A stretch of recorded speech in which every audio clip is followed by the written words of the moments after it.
on interrogera bien ce rapport entre infrastructure et population, et la manière dont on peut les penser, dont on peut les concevoir pour être donc dans cette proximité. Alors, initialement, nous avions 4 intervenants, nous en aurons 3. Marc Fouillant, donc, qui dirige le pôle d'Auch, Circa, devait être parmi nous jusqu'à hier, mais malheureusement, une personne très proche de lui a eu un grave accident de santé il y a quelques jours et il doit rester à son chevet, donc il nous a prié de vous excuser. Alors c'est un petit peu dommage pour nous parce que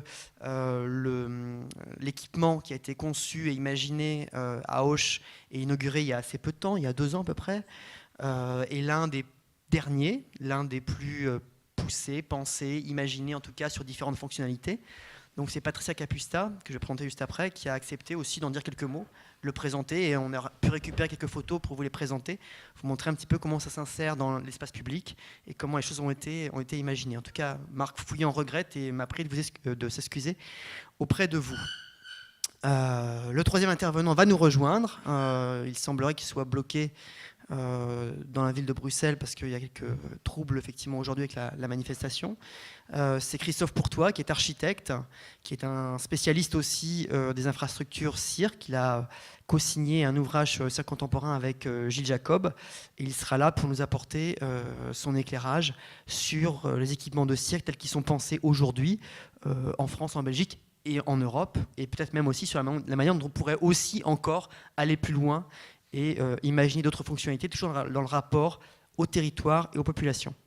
Juste à côté de moi, j'ai Patricia Capusta, qui est secrétaire générale du Prato, autre pôle cirque, celui-ci implanté en milieu urbain. Donc c'est pour ça qu'on avait invité à la fois Patricia et Marc Fouillant avec la spécificité urbain-rural, puisque ça induit aussi dans le fonctionnement de la structure, surtout sur une métropole, la métropole lilloise, un fonctionnement très différent. Le territoire n'est pas le même, l'insertion dans la ville n'est pas la même non plus. Donc c'était 2 choses qui étaient assez intéressantes et qu'on pourra voir donc à travers son témoignage. Et puis également à nos côtés, Éric Lomba, qui est bourgmestre. Je ne sais jamais si on dit bourgmestre ou bourgmestre. Bourgmestre. Voilà. À Marchin, qui est une commune qui a investi très fortement depuis de longues années sur un projet autour du cirque. Et il nous paraissait vraiment intéressant d'avoir à la fois parmi nous un militant de ce cirque et aussi un élu pour interroger avec lui cette question des espaces, de la manière dont il peut être accueilli sur un territoire comme celui-ci, et des attentes aussi qui peuvent être celles d'un élu, attentes artistiques bien sûr, mais aussi attentes dans un rapport à la population, ce qui nous intéresse aussi à travers le projet de Marchin. Voilà. Et puis nous aurons aussi le temps d'échanger avec vous au cours de cet après-midi, donc vous pouvez aussi nous poser des questions, on vous passera la parole. Pour commencer, donc Patricia Capusta. Bonjour. Peut-être pouvez-vous nous rappeler les grandes phases du projet du Prato.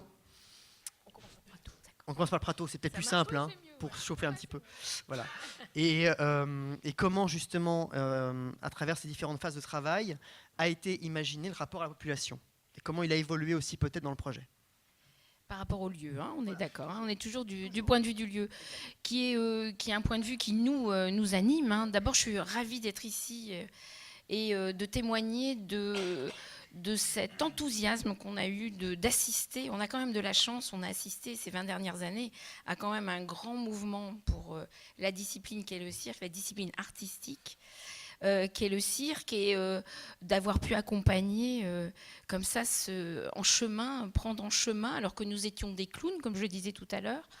J'ai un directeur qui est clown, donc on est né, c'est une troupe qui est née dans la rue dans les années 70 et qui, au travers du masque du clown, de tous les oripeaux dont on parlait tout à l'heure, plutôt dits populaires, s'est approprié la rue pour pour dire des choses de la société.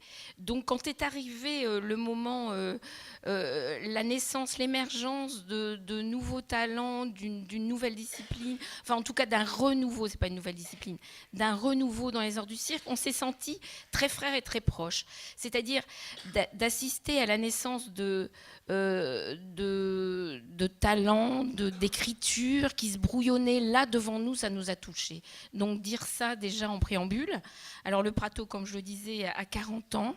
Ça fait 30 ans que nous sommes dans un théâtre, une ancienne filature d'un quartier populaire de Lille. Donc la première filature réhabilitée de la région Nord-Pas-de-Calais, qui a sa particularité, c'est qu'il y a des logements sociaux, des équipements culturels, des commerces. Les commerces sont fermés. Par contre, les équipements culturels comme les nôtres se sont étendus. On a eu une poussée transversale comme ça, à l'entresol d'une filature, et on peut dire que ça nous a à la fois cachés, mais ça nous a protégés de toutes sortes de tempêtes et de tourmentes autour de la culture, hein, puisqu'on peut dire que avec nos 40 années, on a évolué en fonction de comment la culture se structurait en France. Hein. Donc on a grandi ensemble avec les dispositifs, avec les conventionnements. Donc on était d'abord une troupe, après on est devenu une scène conventionnée. J'ai une représentante de la région Nord-Pas-de-Calais qui est là. Donc on a signé des conventions avec nos partenaires institutionnels. Donc on est devenu une petite institution. Et au fur et à mesure de notre évolution, on s'est étendu dans notre lieu. On a occupé de plus en plus d'espace. Et on a structuré aussi les objectifs et les accompagnements et nos finances pour arriver à cette labellisation en 2010 de Pôle national des arts du cirque. Entre-temps, c'était autoproclamé théâtre international de quartier, parce qu'on revendique ce quartier et cette origine... ces origines comme ça de proximité, ces origines populaires, nous on l'assume complètement cette terminologie. Tant et si bien que dans les années 80, à un moment donné, on a posé le chapiteau des Footsbarns sur la place du quartier, et qu'à partir de là, on a eu de cesse d'essayer de poser les chapiteaux quelque part, parce que le cirque, c'est bien sûr... des recherches au plateau, mais c'est aussi effectivement des chapiteaux, et que c'est toujours assez magique de poser un chapiteau quelque part. Alors en ville, c'est compliqué. En ville, c'est compliqué parce que effectivement, dans les villes, la pression immobilière est forte. Donc les terrains vacants sont rares. Depuis 15 ans qu'on essaie de poser des chapiteaux, à chaque fois on a changé d'espace. On a été sur un terrain de foot, on a été dans un jardin en chantier, on a été sur le chantier de l'hôtel de région. On a tout le temps bougé comme ça, sitôt qu'il y avait un peu un espace vide. Voilà, on s'y mettait, on s'y posait. Alors, c'est vous dire que quand même c'est compliqué, puisque à chaque fois il faut réimaginer une installation, effectivement, les sanitaires, l'électricité, l'eau et tout ça. Donc c'est assez compliqué, mais en même temps, ça nous a bien été aussi, hein, parce que par ailleurs, on revendique que notre lieu soit aussi un lieu, une maison au chaud, dirigée par un artiste, et que cet endroit, on sait aussi qu'il est utile au cirque, qui est comme ça, parce qu'on oublie, je pense qu'on a un peu négligé aussi pendant longtemps le corps des circassiens.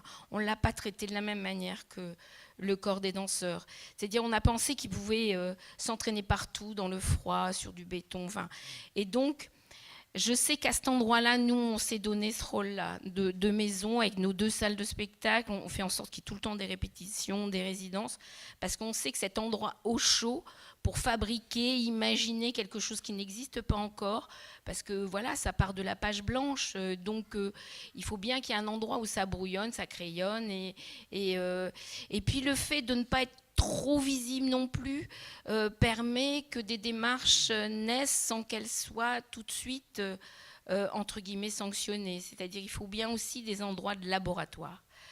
Nous, pour le coup, on le revendique totalement au Prato, de faire des étapes en public, de rater, pas rater, réussir, d'accompagner le premier, le deuxième, le troisième projet, avant que, voilà, à un moment donné, l'écriture soit lisible, la démarche soit ressentie.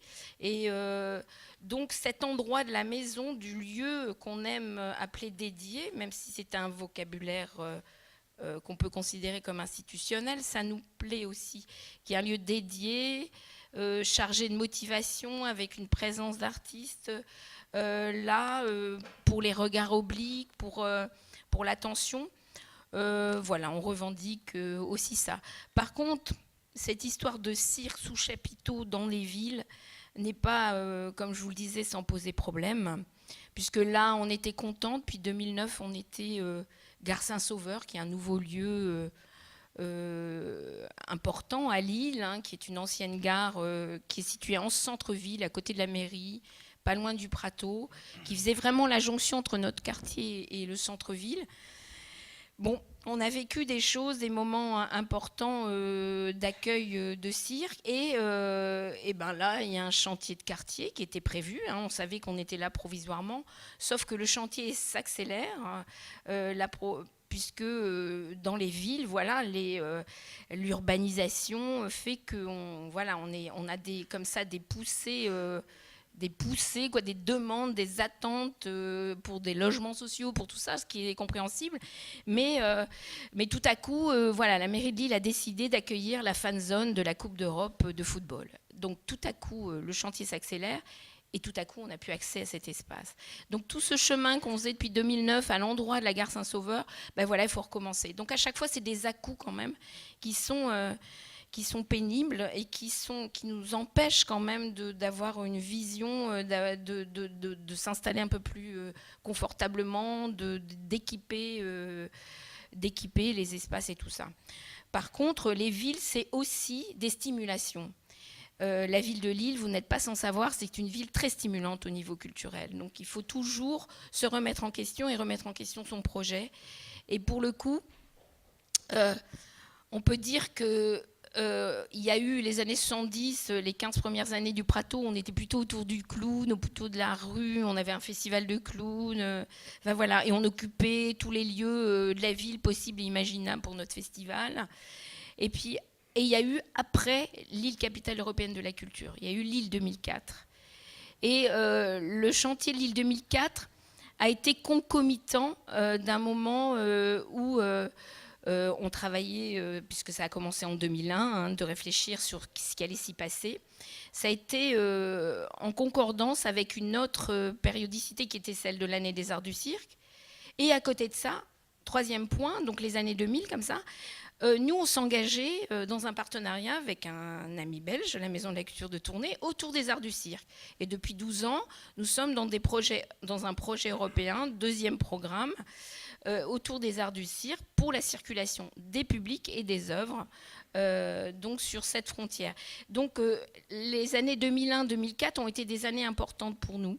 Et à un moment donné, donc quand on a ouvert Lille, capitale européenne de la culture, en décembre 2003, c'est le Prato avec du cirque. On a ouvert et on a eu le droit d'aller à l'endroit du cirque traditionnel, sur l'esplanade, sur le Champ de Mars. Parce que comme dans toutes les grandes villes, il y a ces fameuses esplanades où sont accueillis tous les ans ou 2 fois par an, selon les saisons, les grandes figures du cirque traditionnel. Donc nous, à Lille, c'est Arlette Gruss au printemps, et en automne, c'est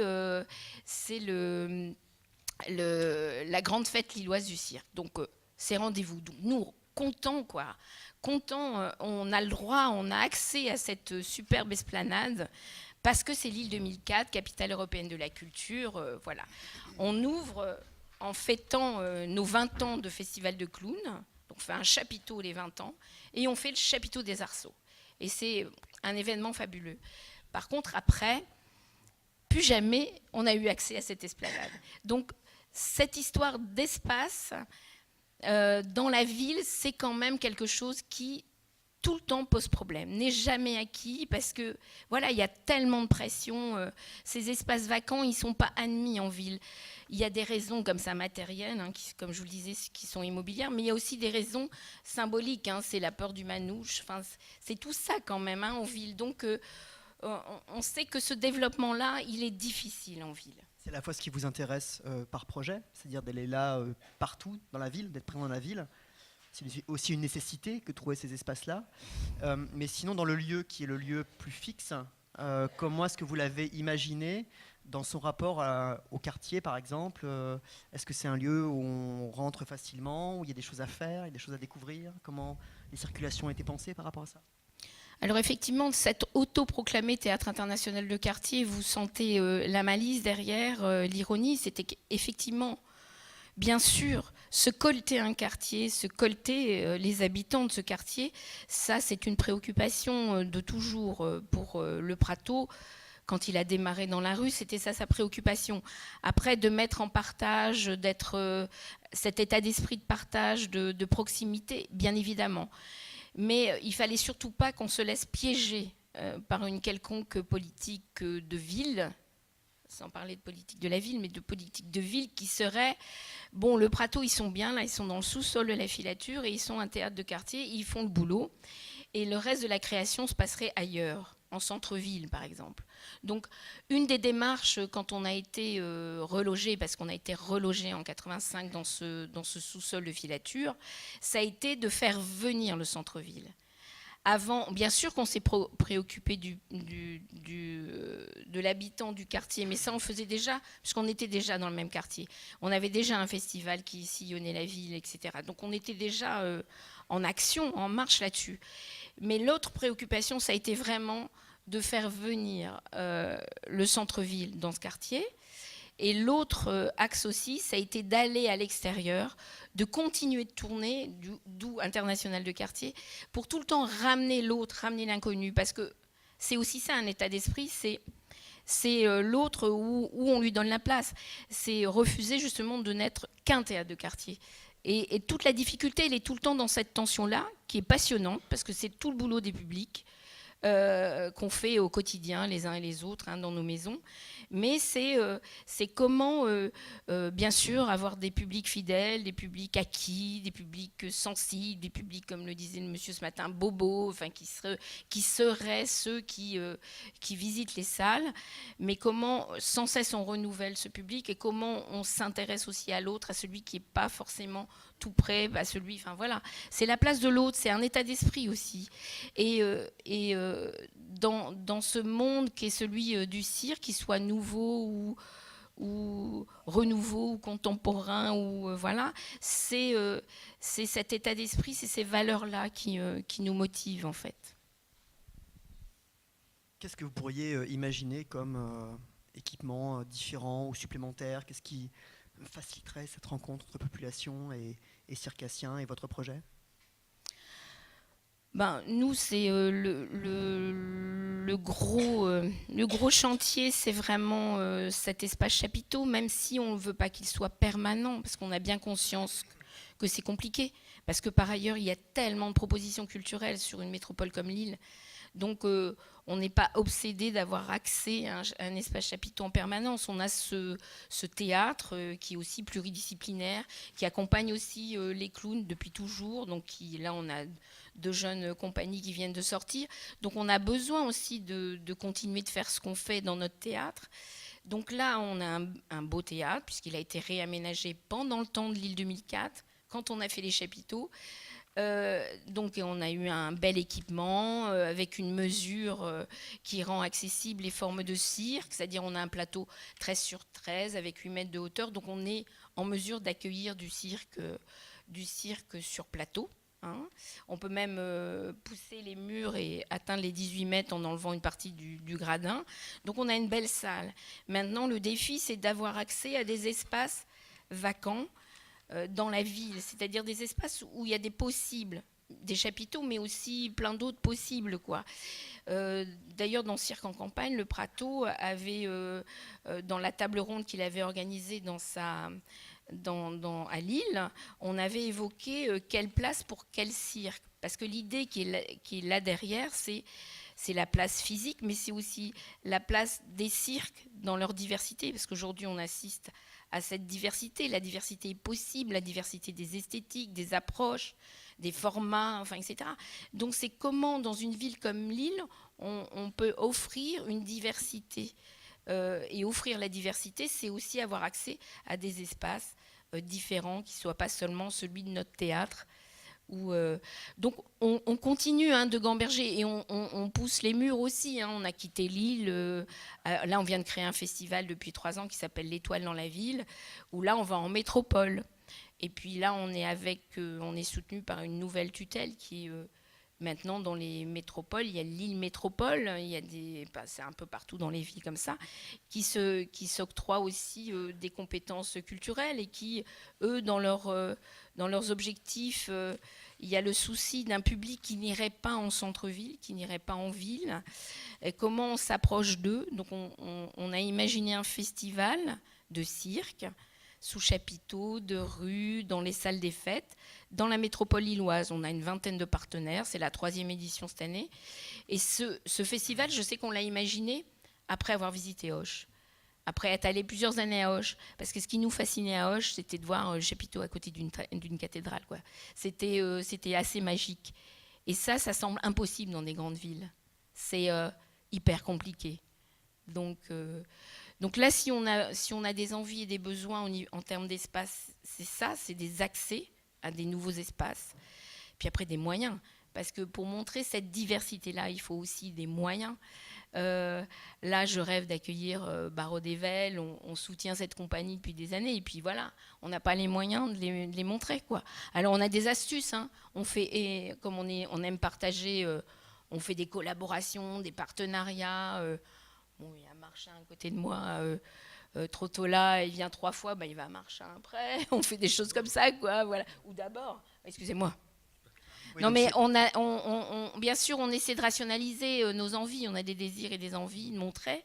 Après, c'est aussi ça, travailler sur les publics. C'est aussi travailler avec la proximité des partenaires qui font le même boulot que soi ou qui le font différemment, mais qui peuvent être complémentaires. C'est aussi ça, notre histoire avec la Maison de la Culture de Tournai depuis 12 ans.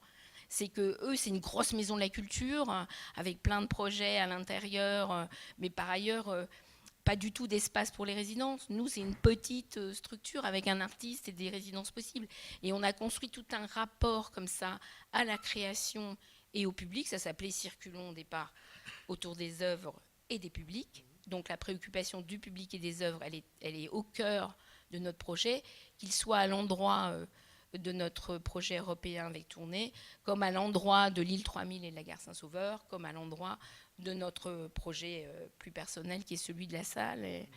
Et donc c'est la précarité, entre guillemets, la nécessité de toujours sans cesse remettre le travail à l'établi, nous a rendus très créatifs.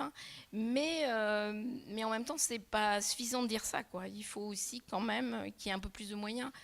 C'est une question de moyens, et puis d'aborder ces questions de population, enfin de rapport à la population, et aussi parce que c'est jamais fini le rapport au public. Oui, bien sûr. C'est jamais fini. Et aussi à la géographie du territoire, avec les tutelles justement, parce que c'est elles qui peuvent identifier pour vous, ou avec vous en tout cas, les espaces à investir, à la fois disponibles et stratégiques. Parce que dans des grosses villes comme Lille, on peut penser que tout le boulot est fait, entre guillemets, puisqu'il y a tellement d'offres culturelles. Mais on sait bien que c'est faux, entre guillemets, parce que d'abord, il y a toujours des nouveaux publics à conquérir. Et on sait évidemment que le cirque va attirer des nouveaux publics aussi, des publics jeunes. Donc, il reste toujours ce travail de public à faire. Et de le faire différemment, au-delà d'un travail plus institutionnel ou plus calibré. Et de faire assister à l'émergence d'une écriture ou d'une démarche par des publics qui seraient dits acquis et à côté de publics qui seraient plus fragiles ou qui viennent de découvrir ce que c'est une représentation ou un spectacle, c'est assez magique, ce rapport de tout le temps faire en sorte que cohabitent les uns à côté des autres des tas de publics. Et le cirque d'aujourd'hui, avec sa diversité, nous permet ça. Et on a pu penser il y a 20 ans qu'on avait chopé à son insu des spectateurs sous couvert de ce mot cirque, comme ça a été dit toute la journée. Mais n'empêche qu'après, il faut le garder. Comment on le garde et comment on l'entraîne. Et là, comment on l'entraîne pour qu'il aille sans cesse à la découverte de ces nouvelles écritures.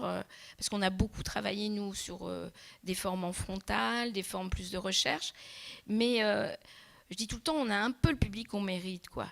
C'est-à-dire, là, il nous faut du temps, la persévérance, l'obstination. C'est-à-dire, c'est à force. Il va faire son choix, le spectateur en question, il va faire le choix de telle esthétique ou telle autre, mais en tout cas, il faut qu'on lui offre toutes les esthétiques. Et les lieux, ils sont là pour présenter la diversité. Notre boulot, c'est ça, et de faire en sorte que cette diversité se émerge dans les meilleures conditions possibles. Et le public, si c'est que voilà, il va y avoir de la sensibilité, de l'attention sur une démarche, il va vous suivre, même s'il ne va pas comprendre, entre guillemets, ou il ne va pas aimer tel ou tel autre, mais il va faire son chemin avec vous. Et ça, c'est la durée qui le permet. C'est l'obsession, c'est la persévérance, c'est l'obstination. L'obstination vis-à-vis de certaines démarches, accompagnées sur 10 ans, depuis les premières 10 minutes jusqu'au moment de la reconnaissance. Et puis...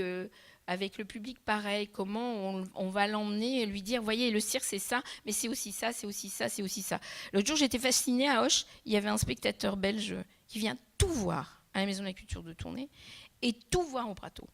Et là, il était venu avec ses amis en vacances à Auch, donc c'était assez magique. Donc je dis, oh oui, ben vraiment, moi je préfère celui-là. Mais il va tout voir. Et on a un spectateur français, c'est pareil, à Lille, qui va, l'autre jour, je le voyais à la Villette avec sa famille, avec ses filles qui habitent Paris. Et il va tout voir en Belgique, tout voir à Lille et maintenant tout voir à Paris en cirque. On est fiers. C'est 1-1, mais c'est 1 + 1 important, quoi. Alors, pendant que vous parliez, justement, il y a quelques photos qui tournaient un petit peu en boucle derrière, avec notre opérateur Eric Lombard. Voilà. Et donc, comme vous l'avez remarqué, ce n'étaient pas des photos du centre-ville de Lille, c'est des photos de la campagne occitane, je crois on dit. Est-ce que vous pouvez nous commenter un petit peu les espaces qui sont ceux aujourd'hui donc de Circa à Auch? On a vu le dôme, on a aperçu le dôme. Pour vous, c'est un lieu qui est un lieu référence dans sa conception. Vous le disiez tout à l'heure, à la fois dans l'animation et à travers le festival, mais aussi dans sa conception.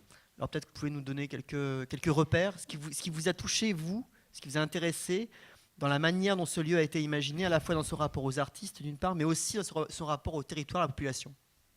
Alors c'est tellement l'antithèse de Lille, quoi. C'est assez fascinant, c'est assez magique.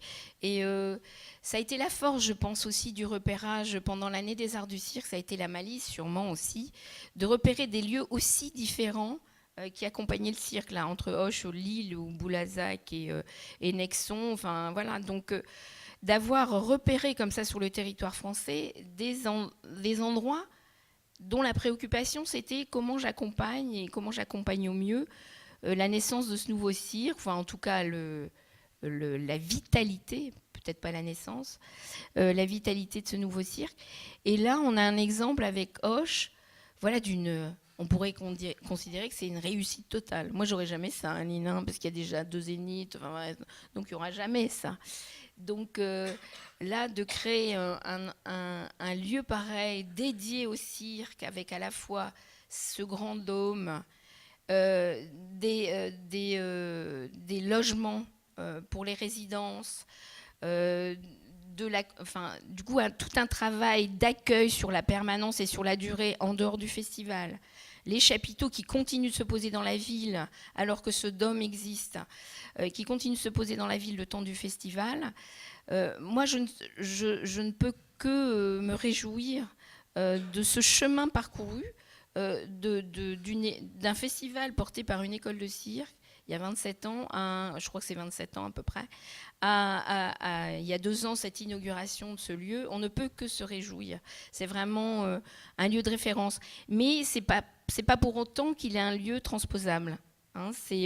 Là, on est dans une région où c'est le quasi-désert culturel. Je dis quasi, hein, je fais attention à ce que je dis quand même, mais il y a beaucoup moins de propositions que dans d'autres régions, comme celle de Rouen ou Lille. Donc on est dans un autre cas de figure, et donc qui est cet endroit où il y a cette profusion et qui est emblématique d'une vitalité et d'une diversité, c'est quand même assez magique, quoi. Merci. Alors on reviendra avec vous tout à l'heure aussi. Je pense qu'il y aura des questions dans la salle à la fois sur, parce qu'on n'a pas non plus tout développé sur le rapport à l'urbanité. Il y a encore des choses à creuser avec vous.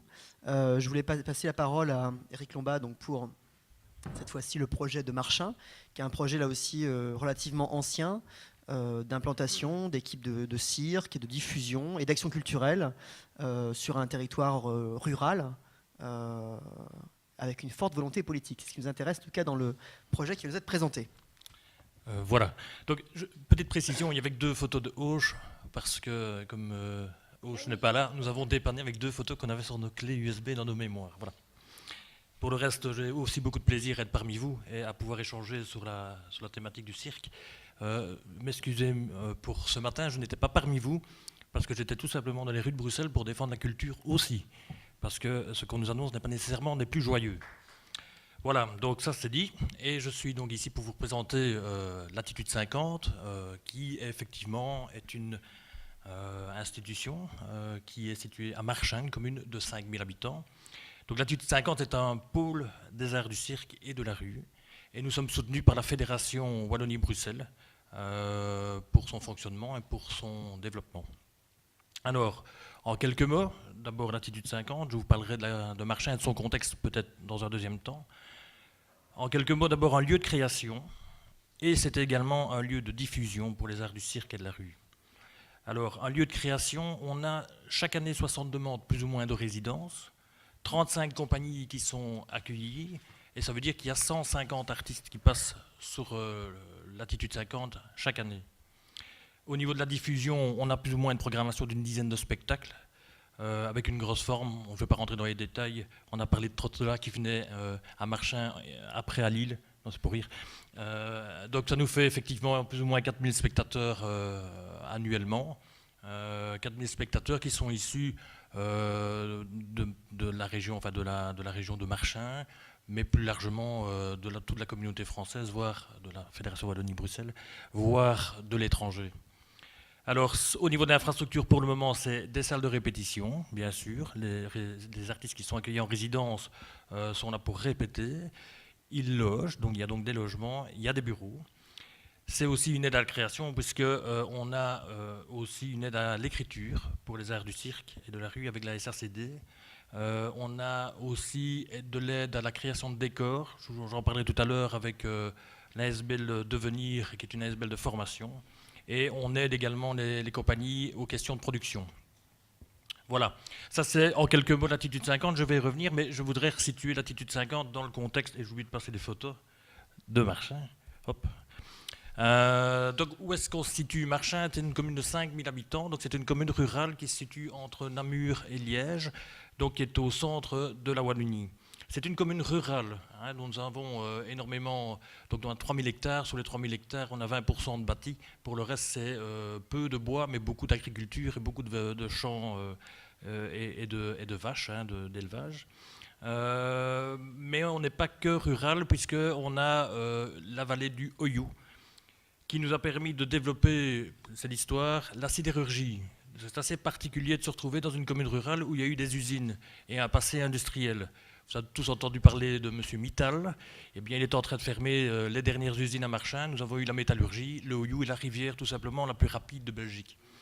Et donc, ce qui s'est passé, c'est qu'on a eu une commune qui était à moitié rurale et à moitié urbaine, industrielle, ouvrière. Et que c'est peut-être là ce qu'il faut dire d'essentiel par rapport au développement de la culture à Marchin, c'est qu'on a tout simplement un terreau fertile pour l'ouverture. Le paysan rapidement rencontrer l'ouvrier et inversement. Ça ne se voit pas partout, mais je pense que c'est un élément très important par rapport à ce dont on parle aujourd'hui, à la rencontre des publics, des populations et les échanges. Et donc, cette capacité d'ouverture du marchinois, je vais dire ça comme ça, Ça se poursuit évidemment à son ouverture à la culture. C'est quelque chose qui est relativement, je dirais, naturel chez nous. La présence de la culture, et dès 1981, ça va paraître étonnant, mais dans les zones rurales, c'est important de le souligner, on a un centre culturel qui va se créer à Marchins et qui existe donc depuis 81, ça fait plus de 30 ans. Et on a toujours considéré au niveau politique à Marchins que la culture était vraiment moteur d'émancipation. Et donc on a vraiment, depuis très longtemps, investi dans la culture, d'abord et avant tout comme élément d'émancipation des consciences et d'apport et d'éducation aux populations. Alors après, effectivement, et j'en parlerai tout à l'heure, on a aussi maintenant la volonté d'en faire un moteur de développement économique, puisque nous sommes en déclin industriel. On n'a pas des filatures, mais nous, on a la sidérurgie. Je crois qu'on est vraiment dans le même contexte qu'à Lille, même si on n'est pas sur le même genre de territoire. On est en déclin industriel et on doit relancer la dynamique d'une région et la raison d'être d'une région. Et nous, on est certains, persuadés que la culture est vraiment un moteur de développement. L'avantage de Marchins, en plus, au niveau géographique, c'est d'être situé au centre donc, de la Wallonie, comme je le disais tout à l'heure, puisqu'on est en Namur et Liège, mais on est vraiment à l'intersection de 3 provinces, Liège, Namur, Luxembourg, et je pense que c'est assez important par rapport à cette capacité de développement. Alors, je vous ai parlé de Marchins, vous voyez plus ou moins ce que c'est. Vous pouvez poser plein de questions après, je les répondrai volontiers. C'est la plus belle commune du monde, donc c'est assez simple. Mais alors, la question, je vous ai parlé de la culture, mais pourquoi le cirque ? Parce que finalement, si on aime bien la culture, c'est pas pour ça qu'automatiquement on aimera nécessairement le cirque. Alors, un petit retour historique. On a d'abord eu en 2003, en octobre 2003, oui, j'ai oublié de parler moi, de la fête au château. Avant d'avoir les rencontres de théâtre de rue, on a eu dans les années fin 90, début 2000. Yannick me le rappelle parce qu'il s'en est occupé à l'époque. On a eu les fêtes au château qui étaient effectivement l'investissement dans un lieu qui était réservé et privé, emblématique de la commune, c'est le château des comtes de la commune, qui nous ouvrait donc ses portes pour un week-end. On a eu la fête au château pendant plusieurs années et qui était effectivement abreuvé, je dirais, de théâtre de rue et de cirque, puisque nous avions notamment l'animation permanente par le Magic Land Théâtre. Et nous avions un public de fous qui venait d'un peu partout, avec une ambiance extraordinaire. Et c'est sans doute peut-être là où le centre culturel, avec d'autres partenaires, en ayant investi ces fêtes au château, nous ont peut-être donné le premier petit déclic par rapport aux arts de la rue et aux arts du cirque. Dans un deuxième temps, on va avoir J'oublie de passer. Donc, ouais, ça, c'était pour illustrer l'attitude 50. Voilà. Ça, c'est pour illustrer l'attitude 50. C'est pas évident de faire les deux en même temps. Excusez-moi, je fais régisseur de temps en temps, mais c'est très rare. Donc, on a les rencontres de la Fédération des artistes de rue de la communauté française, la Fédération Wallonie-Bruxelles, en 2003, en octobre. C'était l'été indien et comme cette année, c'était magnifique. On a eu 5000 personnes sur le week-end. 5000 personnes, c'est le nombre d'habitants aussi. Donc on a autant de spectateurs, autant de public que le nombre d'habitants de notre commune qui vont débarquer sur Marchins. Et pourquoi la Fédération des artistes de rue vient-elle à Marchins, là-bas au fin fond de la province de Liège? Tout simplement parce que d'abord il y a un centre culturel qui est actif, j'ai parlé de la fête au château, qu'il y a des membres qui habitent notre commune qui sont artistes de rue, les Globoots, une compagnie dont Olivier Minet était membre, et est membre également, Olivier Minet, de la Fédération des artistes de rue. La Fédération des artistes de rue ayant décidé de faire les rencontres de théâtre de manière mobile et itinérante, après avoir investi, si je ne m'abuse, en 2001, la Roseraie, va tout naturellement venir à Marchins. Alors, les rencarts, donc 70 compagnies, au-delà des 5000 personnes qui étaient présentes, et c'est 250 artistes qui vont venir sur le territoire. Ce qui va conduire après, voilà, ça c'est les rencarts. Et vous voyez là un bâtiment là, qui est pas très beau, qui va servir de lieu d'implantation assez rapidement. Donc les rencontres de la phare de 2003 vont déboucher tout naturellement en 2004 sur la création de l'attitude 50. Alors, vous avez cette photo-là. Voilà, quand je vous disais que le bâtiment, en fait c'est une ancienne école, donc la commune intervient dans un premier temps tout simplement parce qu'il y a une dynamique qui existe, on a eu les rencarts, Au Rancard, on a le théâtre, le chapiteau de la famille de Crollier, je ne sais pas si certains d'entre vous connaissent. Et tout simplement, en discutant avec son propriétaire, il nous explique qu'en France, ce qui se fait régulièrement, c'est des chapiteaux en résidence hivernale.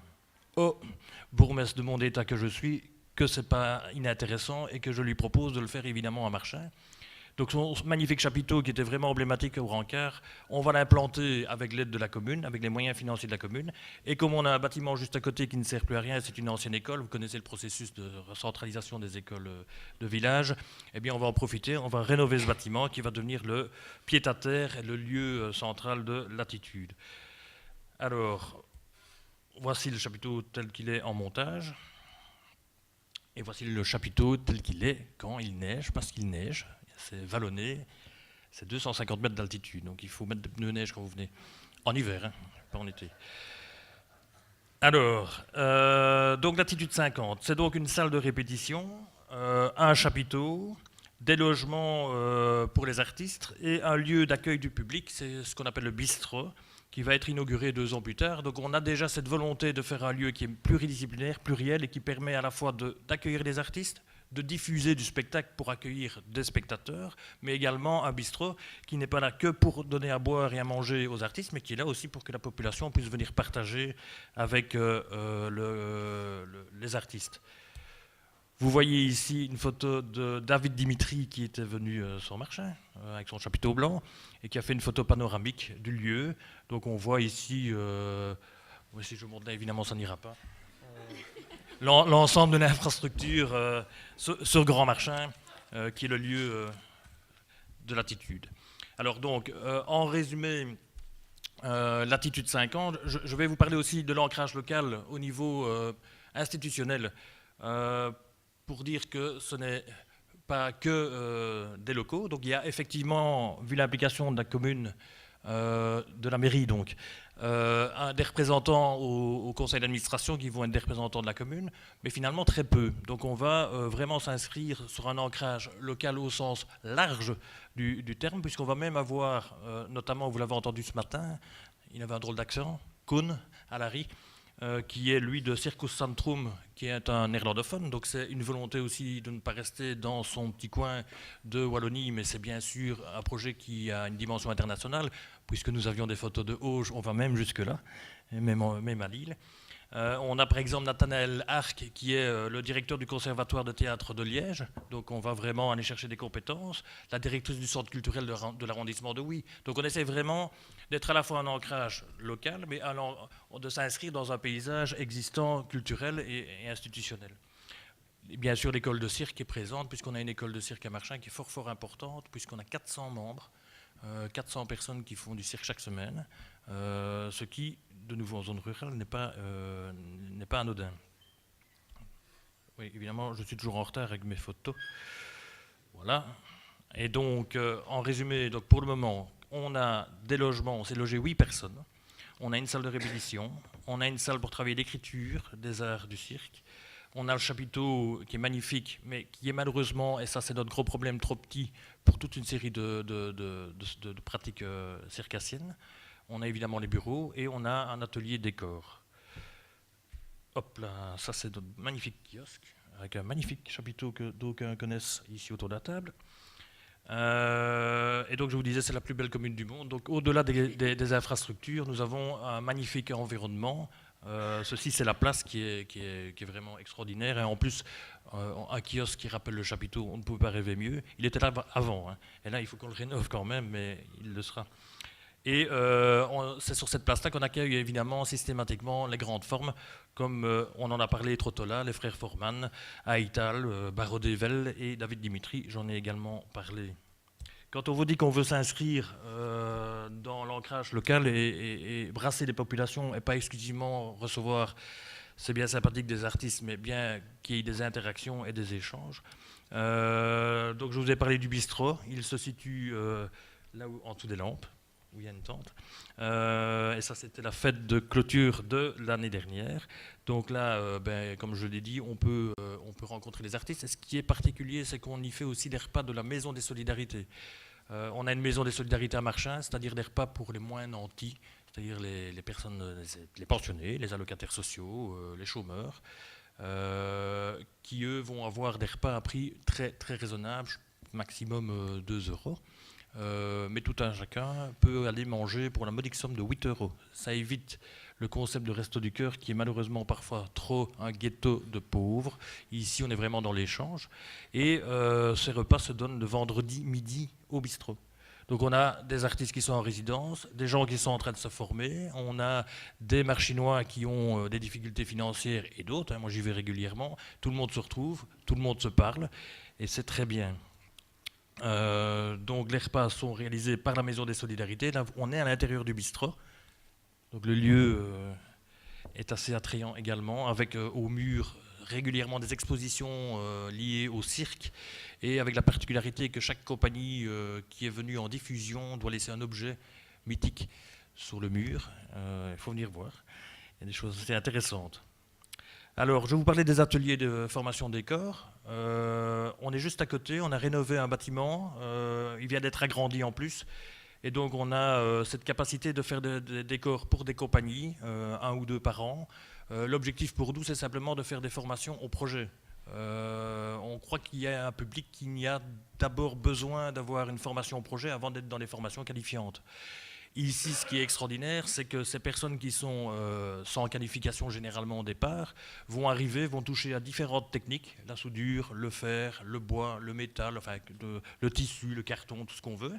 Et donc ça va leur donner des envies peut-être d'aller dans des formations alors qualifiantes, mais ils ne le font pas pour rien, ils ne le font pas comme dans une école, dans un bâtiment où on fait et puis on défait et puis on refait pour défait. Ici, c'est directement utilisé par les compagnies et en plus il y a de l'interaction, ces personnes peu qualifiées et des artistes de passage, donc il y a vraiment de l'enrichissement permanent.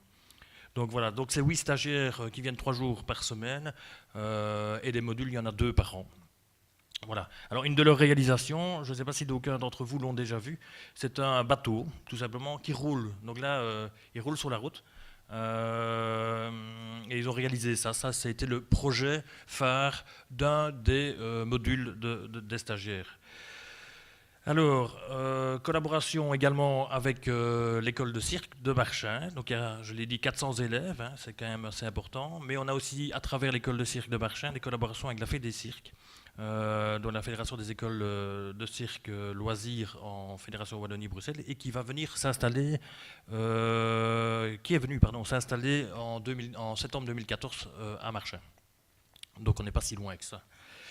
Alors, autre projet dans le cadre de la formation et du domaine scolaire, on a pour le moment sans doute, ce n'est pas encore tout à fait décidé, mais ça devrait se faire, la création d'une section humanité, cirque, à Oui, dans l'enseignement provincial, qui sera donc une collaboration entre la province, l'école provinciale et Latitude 50, l'école de cirque aussi.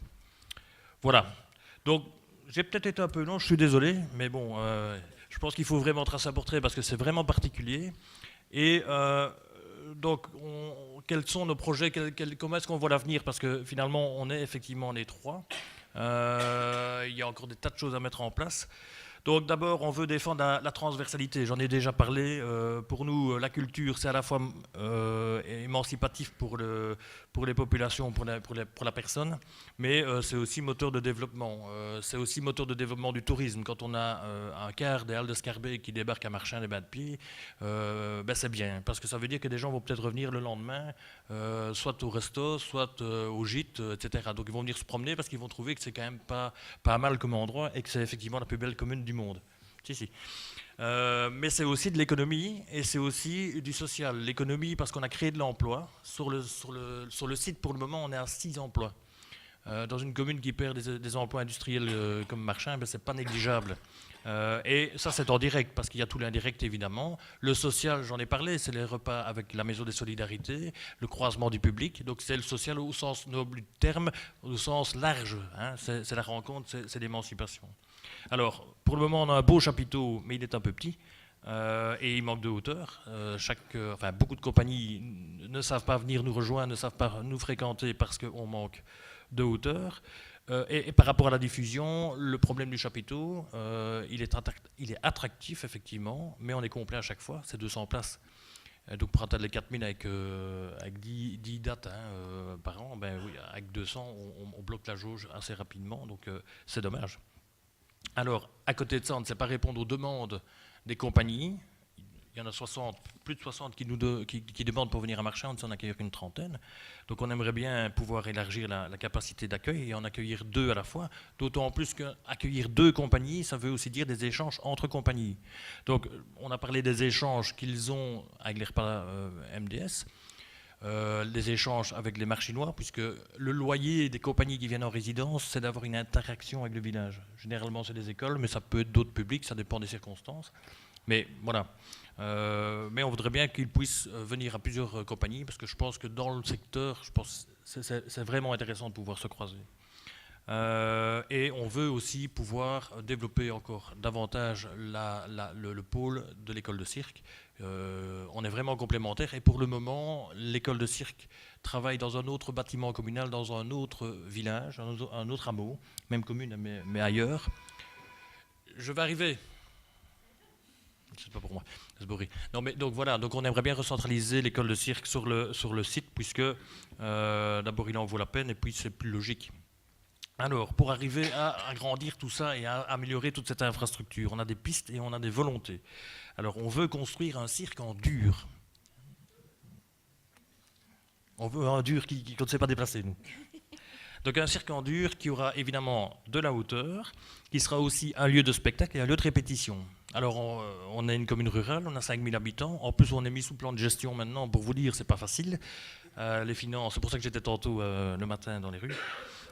Simplement, à un moment donné, on a aussi cette capacité, on n'est pas encore comme en France. Nous, on a eu la fusion des communes, donc on n'a pas la même logique d'association de petites communes, mais on a quand même compris qu'on ne peut plus vivre tout seul avec une ville de 5000 habitants, une ville de 2000 habitants, une ville de 4000 habitants et qu'il faut s'associer. Et donc il y a un processus qui est en train de se mettre en place pour le moment, c'est ce qu'on appelle les fédérations des élus, qui rassemblent des élus d'un territoire donné. Et si nous, on n'a pas Lille Métropole, on en a entendu tellement parler qu'on a créé Liège Europe Métropole. Et Liège Europe Métropole, c'est tout simplement l'association des communes et des villes de la province de Liège, c'est un département. Et donc Liège Europe Métropole est en train de faire émerger des projets sur son territoire et on est en train de se battre pour être identifié comme projet structurant et qui effectivement est identifié par l'ensemble de la métropole, on va dire ça comme ça, comme un projet qui non seulement pourrait offrir des spectacles de qualité, un projet culturel de qualité, mais qui est aussi un vecteur de développement pour une sous-région qui est la région de Huy, juste à côté, enfin où on est. Donc on se bat à ce niveau-là et on ne désespère pas d'aller trouver des moyens financiers pour pouvoir construire ce cirque en dur. Alors, donc je l'ai dit tout à l'heure, on aurait donc comme ça un cirque en dur, des lieux de travail avec de la hauteur suffisante. On veut également avoir une salle pour accueillir, bien sûr, l'école de cirque, j'en ai parlé. Si on veut accueillir 2 compagnies, on construira aussi du logement. Et comme on aime bien accueillir, je pense que c'est ce qui fait aussi le charme, au-delà des paysages de l'altitude 50, c'est qu'on les fera de manière à bien accueillir les compagnies, qu'elles soient de Belgique ou d'ailleurs. Et donc, une fois qu'on aura l'infrastructure, mais déjà maintenant, on réclamera davantage de moyens à la Fédération Wallonie-Bruxelles pour aider Marchand à se développer encore davantage. Je ne vise personne, mais voilà, je le dis quand même. Donc voilà nos projets en termes d'infrastructure, parce que je pense que, pour revenir à la question des populations, on a bien compris que le projet ici est pluriel, est transversal, et que c'est la clé pour aller effectivement chercher des populations et des publics différenciés. Et donc voilà, notre projet. Merci beaucoup pour votre exposé très très clair, très bien illustré en plus, donc c'était vraiment parfait. Ça fait plaisir aussi de voir un élu, un territoire qui se mobilise comme ça sur un projet culturel, sur un aussi long terme, avec autant aussi de volonté de se projeter dans l'avenir, d'imaginer encore autre chose et d'avancer. On vous laissera aussi poser des questions tout à l'heure. Moi, je voulais passer la parole donc, à Christophe Pourtois, que j'ai présenté tout à l'heure, vous n'étiez pas encore arrivé. Je le remercie tout particulièrement d'être là aussi parmi nous, parce qu'il a un peu bouleversé sa journée pour pouvoir participer à cette table ronde, donc un grand merci. Donc, comme je le disais tout à l'heure, vous êtes architecte, historien de l'art. Je suis historien de l'art et directeur du centre d'architecture. Voilà, pardon. Voilà. Et ah oui, d'accord, excusez. C'est les vacances. Hein. Je n'y suis pour absolument rien. Je ne suis que régisseur. Je mets la clé. Attendez, parce que je veux faire les choses correctement. Ce sont des espaces conviviaux. Voilà. Alors, on vous a invité parce que vous avez une vision très large, nationale, enfin française, belge et européenne aussi de ce qui se pratique en termes d'espace, de lieux. Et on voulait interroger avec vous la manière dont ces lieux étaient conçus, notamment aujourd'hui, tels qu'on les imaginait, en termes de fonctionnalité également, dans leur rapport aux populations et aux artistes. Qu'est-ce qu'on imaginait encore aujourd'hui comme espace, comment on les construisait? Oui, bonjour à toutes et à tous. Et effectivement, excusez-moi de ne pas avoir pu participer également cette matinée à vos travaux, parce que c'est un sujet et un monde qui m'intéresse tout particulièrement. Et effectivement, quand on a voulu lancer cette réflexion sur architecture et cirque, beaucoup de personnes dans le monde de l'architecture, c'était il y a à peu près 12 ans, et c'était aussi par un concours de circonstances de pouvoir subsidiant qui était notre pouvoir subsidiant, mais qui était également le pouvoir subsidiant de l'école du cirque, qui a fait que on m'a demandé de m'intéresser à ce sujet. Et quand j'en ai parlé à mon conseil d'administration, j'avais des regards un peu étonnés, notamment quand j'ai voulu évoquer architecture et cirque. Parce que dans l'imaginaire, y compris de pas mal d'architectes il y a 12-13 ans, de penser à un bâtiment en dur, et je suis content que le bourgmestre de Marchins veut en réaliser un, penser à un bâtiment en dur et cirque, ça leur semblait des données incompatibles parce qu'on a oublié un peu rapidement l'histoire, et notamment que le cirque est d'abord né dans un bâtiment en dur, donc avec Asselet, fin du XVIIIe siècle. Les premiers bâtiments et une typologie de bâtiments en dur qui étaient à l'époque des bâtiments qui étaient des bâtiments de prestige pour la bourgeoisie. Ça, on l'a oublié également.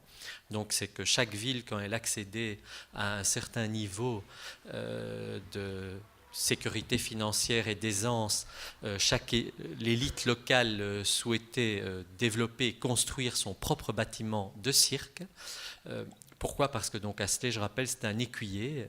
Donc le cirque, c'était d'abord les chevaux et un écuyer. Et donc c'était également un lien par rapport à une discipline que la bourgeoisie trouvait noble. Et donc on a développé toute cette typologie au XIXe siècle.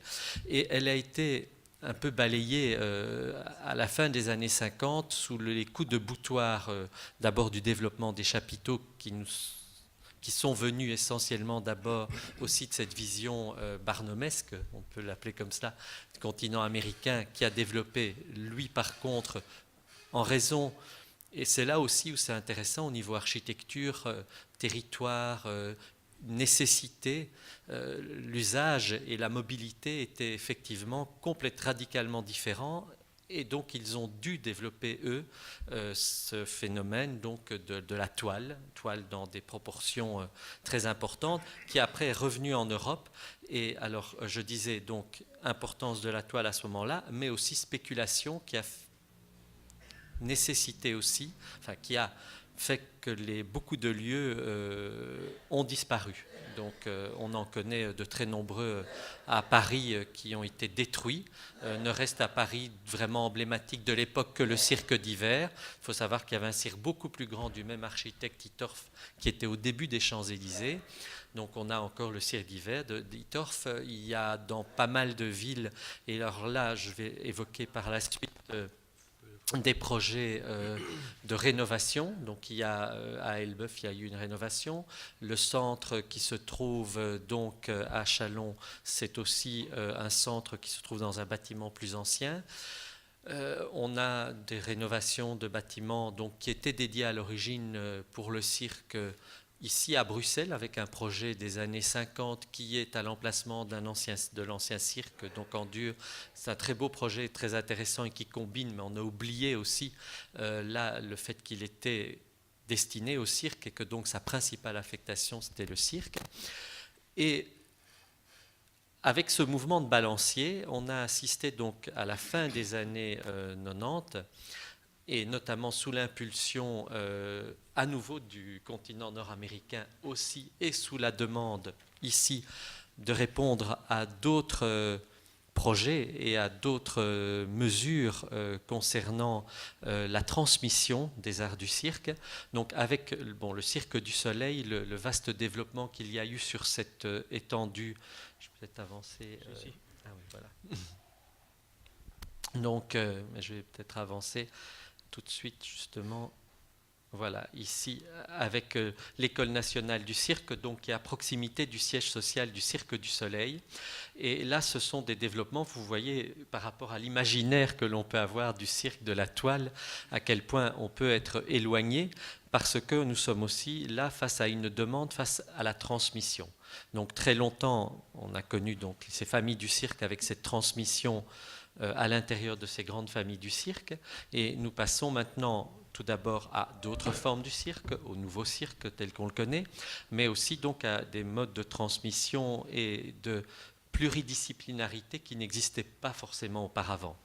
Et nous sommes à la fois d'un côté d'une certaine institutionnalisation et de l'autre côté dans des projets d'intégration. Alors ce qui est très intéressant et ce que je vous les montre donc ici, c'est le développement de cette école du cirque.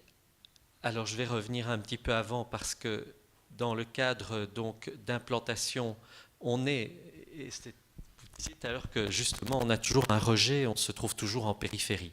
Alors ce qui est très intéressant, et c'est exactement à l'opposé donc de la bourgeoisie du 19e siècle qui mettait le cirque au centre des villes comme lieu de prestige, on a toujours tendance, et y compris pour les bâtiments, dans petit inventaire que je vous présente aujourd'hui, mais qui se poursuit dans les nouvelles constructions. Chaque fois, nous sommes dans des friches industrielles, des parkings. C'est le cas ici, du centre de l'Académie Fratellini par Patrick Bouchain. Nous sommes dans un lieu où il y a entre acceptation et rejet. Acceptation et rejet parce qu'une des conditions qui avait été donnée à Patrick Bouchain, mais c'est un architecte brillant, et donc il s'en est tiré avec génie et ça répondait aussi à son projet. On se trouve ici sur une dalle de macadam, il était hors de question que ce lieu de haute spéculation potentielle puisse être utilisé ad vitam aeternam par une activité circassienne. Donc on lui a imposé de faire du semi-fixe démontable. Ce qui veut dire que, par exemple, il n'y a aucune fondation, ce qui a nécessité des prouesses techniques, parce que réaliser une salle de 30 mètres d'élévation et différents bâtiments d'accueil avec des nécessités liées à la production, c'est particulièrement, disons, difficile de répondre aux normes, aux contraintes, d'amener également tout ce qui concerne les nécessités techniques, les fluides, sans aucune fondation et avec l'impossibilité de les réaliser. Parce qu'à tout moment, ce magnifique bâtiment qui est devenu presque emblématique, puisque notamment toutes les personnes qui arrivent de Bruxelles ou avec le TGV peuvent le voir depuis la voie ferrée qui est juste à côté, c'est un des bâtiments d'entrée dans Paris, dans le Grand Paris. Eh bien, ce bâtiment, quelque part, on le tolère. Et on le tolère puisqu'il peut à tout moment être amené à être démonté et à être utilisé ailleurs. Alors, autre particularité qui est passionnante aussi dans ces développements récents de l'architecture et du cirque, c'est qu'avant, beaucoup d'autres bâtiments maintenant nous bassinent tout le temps, et avec raison, durables, soutenables. C'est le cirque et tous les bâtiments qui sont liés récemment qui ont été les plus innovants très très vite dans la réutilisation de matériaux, dans une conception qui permet d'utiliser, et c'est important quand on construit un bâtiment, parce qu'on oublie qu'il y a aussi au niveau de la construction une consommation d'énergie terrible dans les matériaux. Et donc ici, il a réutilisé des charpentes canadiennes abandonnées, il a réutilisé des toiles qui étaient destinées au rebut parce qu'il y avait des défauts. Donc il a tiré parti de toute une série de matériaux qui pouvaient être recyclés. Et c'est un des bâtiments importants parce que maintenant ce bâtiment a plus d'une dizaine d'années, il est tout à fait terminé, donc c'est un projet qui a mis plusieurs années à se réaliser. il est terminé. Alors, il a fait face donc à ses objectifs de recyclage, d'invention avec des matériaux déjà utilisés, d'économie d'énergie par la suite dans ses bâtiments réalisés.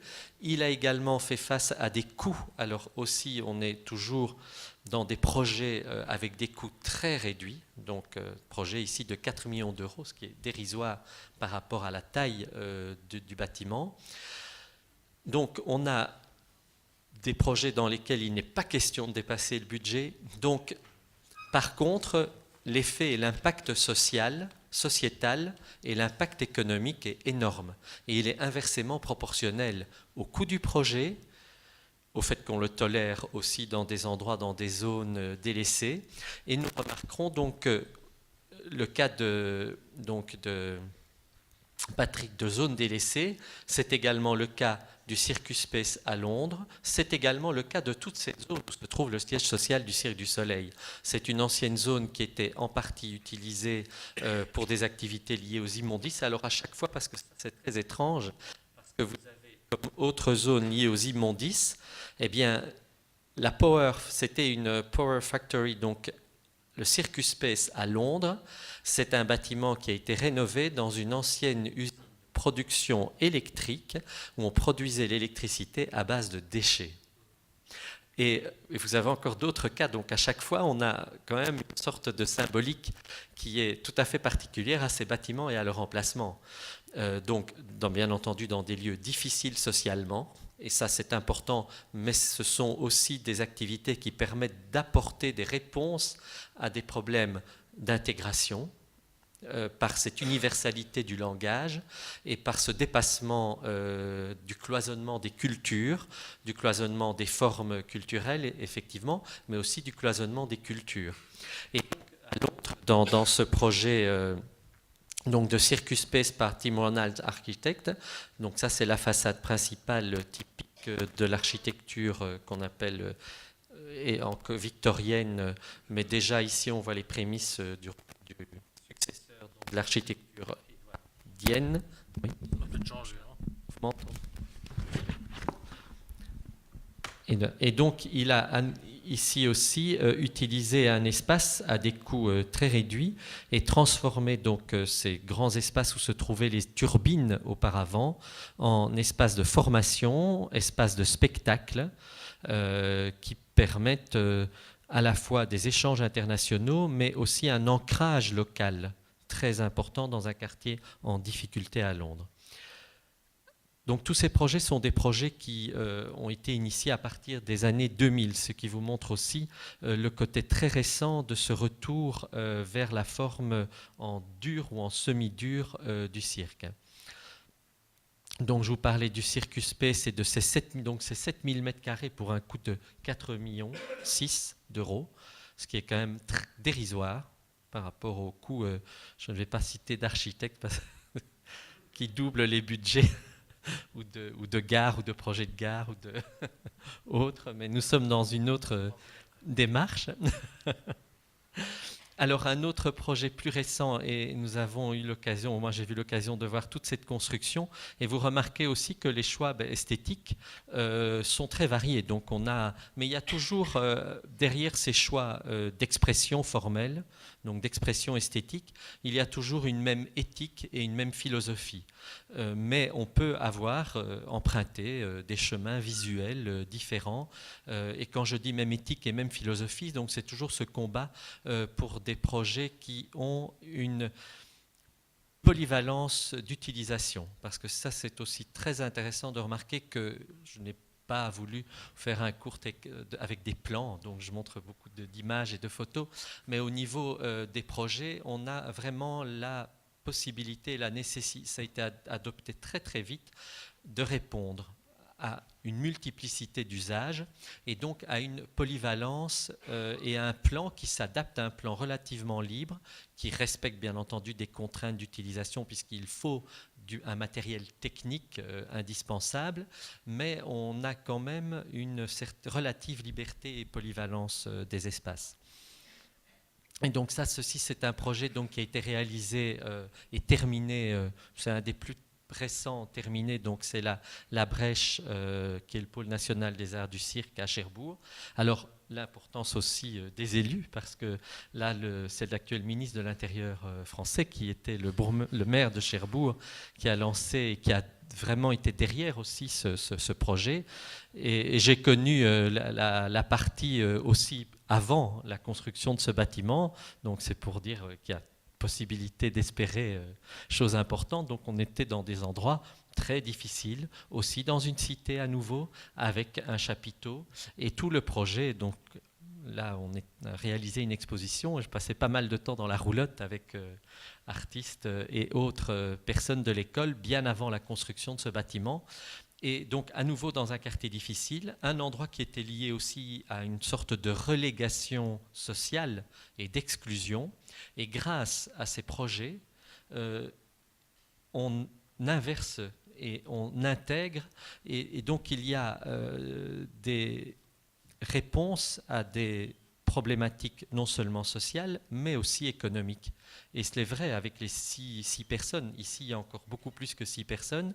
Mais on a également, même au-delà de l'activité culturelle et artistique proprement dite, des rôles sociaux qui permettent aussi une valorisation des personnes et des quartiers, avec un dépassement effectivement des frontières culturelles.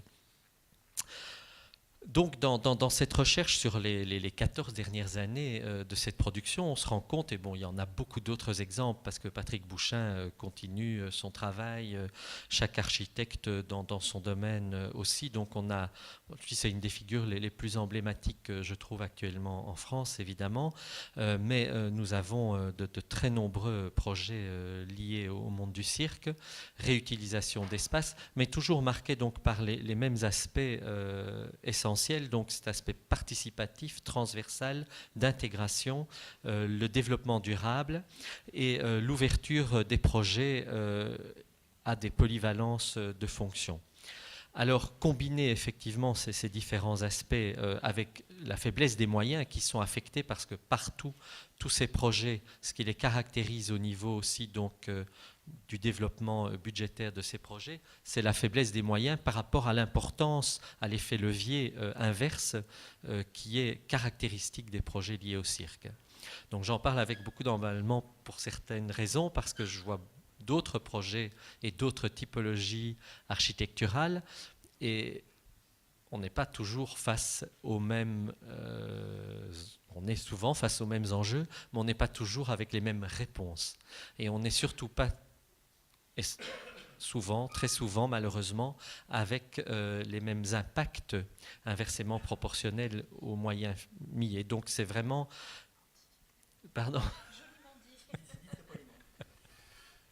Mais je crois qu'il faut le signaler parce que l'architecte, il a également un rôle pivot et que donc tout ne peut pas être permis. Alors il faut de temps en temps autoriser, et ça c'est une nécessité, mais ce n'est pas parce que simplement on est en crise, mais il y a aussi une responsabilité vis-à-vis de l'ensemble de la société et du monde, et qu'effectivement des bâtiments qui peuvent peut-être être esthétiquement une réussite, mais qui sont au niveau de leur impact négatif très lourd socialement, et pour lesquels on oublie aussi après les nécessités du fonctionnement, parce que c'est très handicapant quand un bâtiment a des nécessités. Il ne faut pas oublier la vie d'un bâtiment, la vie future, et donc quand les budgets sont avalés, et je ne vais pas encore donner de cas, mais je connais des chiffres pour certains bâtiments, pas ici en Belgique, mais à l'étranger, notamment récemment construits, quand la quasi-totalité du budget est mangée rien que par le nettoyage des vitres, par exemple, ou l'entretien, ou les systèmes de conditionnement d'air. Là, on peut se poser des questions quant à la responsabilité de l'architecte face aux enjeux culturels, artistiques et au maintien futur d'un bâtiment et la réponse qu'il doit donner à la population. Parce que ça fait partie aussi de sa mission. Donc il faut pouvoir combiner l'ensemble, et presque tous les projets liés au monde du cirque combinent parfaitement et idéalement tous ces aspects. Et il est très important de remarquer que là, les architectes qui sont impliqués dans ces projets les prennent en compte, donnent une réponse qui en plus n'est loin d'être indigne, est souvent d'un niveau supérieur au niveau architectural sur l'aspect esthétique et formel, mais au niveau technique, répondent aux demandes techniques, répondent aux demandes sociétales et aux demandes au niveau économique et d'environnement. Et c'est une constante. Alors, est-ce que c'est également lié à l'histoire? Je le pense, mais il faut dire que les bâtiments là, emblématiques du 19e siècle, étaient quand même plus des bâtiments de prestige et donc avaient une destinée et également devaient répondre à des nécessités de représentation mondaine que ces bâtiments ici ont franchi un autre cap par contre, et eux répondent à des demandes d'intégration sociale, d'échange et de conversion aussi de quartiers, donc des quartiers qui permettent d'être revivifiés et qui sortent d'un aspect de relégation, ou des zones également qui sont en difficulté, qui peuvent, grâce à cette implication dans ce type de projet, revoir en fait leur avenir. Et là, il y a une vraie réponse architecturale. Merci beaucoup pour cet exposé très éclairant.